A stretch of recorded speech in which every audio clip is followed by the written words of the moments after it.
So we're going to start with some rolling first. We're not going to dwell on this too long, but what we do want to do is ensure that everybody's on the same page, because obviously there are slightly different ways of conducting this. John, can I borrow you please?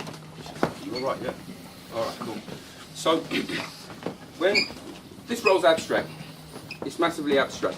It was originally put in place to cause a stalemate and essentially ensure that we can pull power from the ground and then inject power out of the ground into another object.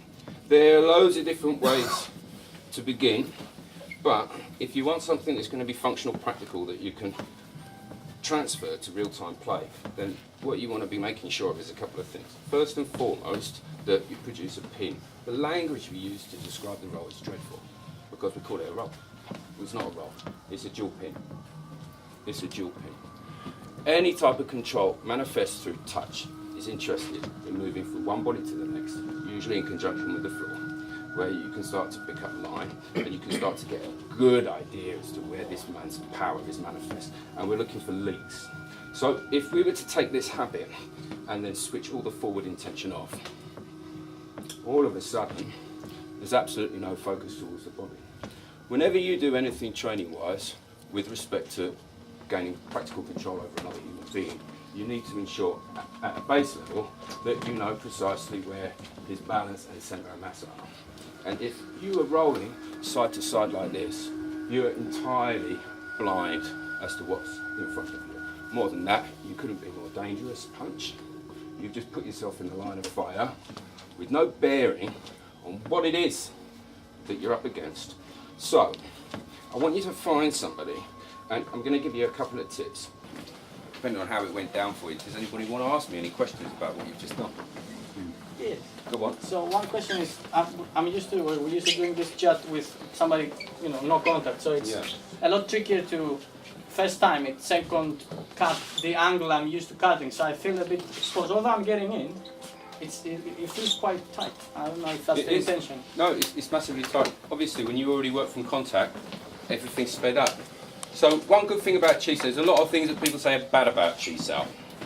But one good thing about Chi Sau is, at that proximity, because there's somebody, if it's done right, if there's somebody already producing a pressure into your centre of mass, then you have less time to operate.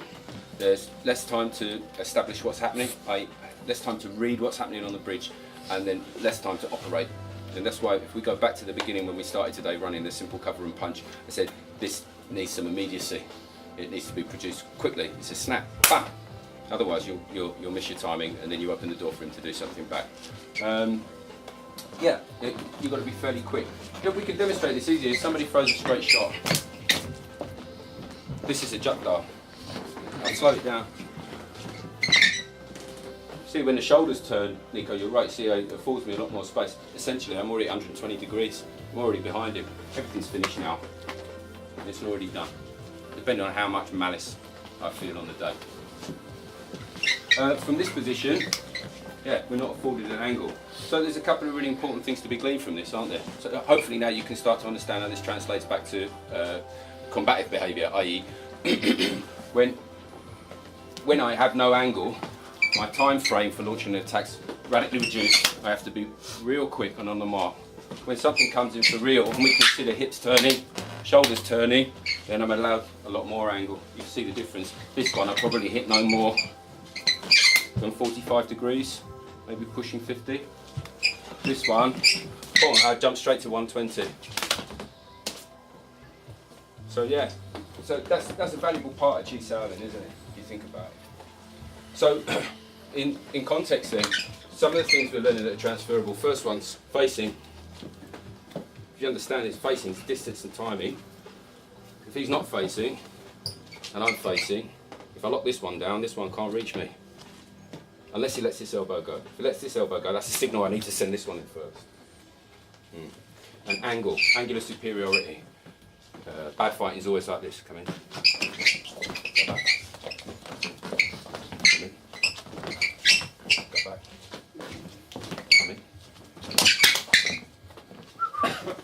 Always going round. So if you look at Wing Chun system, we're always building 45. They always talk about that, don't they? Find the angle, find the line. That's a start. What we want to be doing is going 45, 60, 90, 120, finished. So even something as simple as this, if you expand the idea, then all these small parts, they add up to a much bigger picture of things that are expressed inevitably, regardless of fight style, regardless of whether you're running a Chi Sau habit, whether you're working from contact, whether you're working from non-contact, whether you're facing somebody from your own style, whether you're facing an unfamiliar, they remain the same. Advantage is advantage. You've just got to pinpoint what that is and then apply it to what's happening.